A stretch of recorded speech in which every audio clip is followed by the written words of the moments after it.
everybody, just going to show you the new MYT Slimline 130mm panel.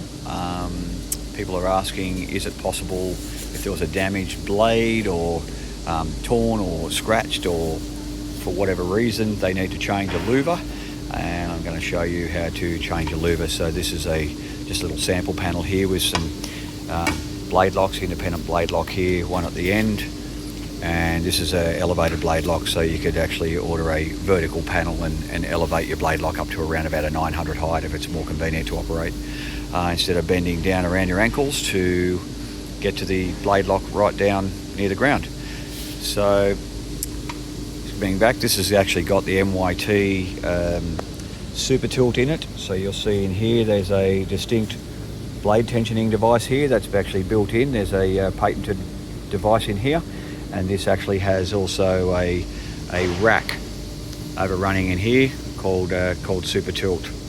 It's an aluminium rack running inside there. So let's get on to it.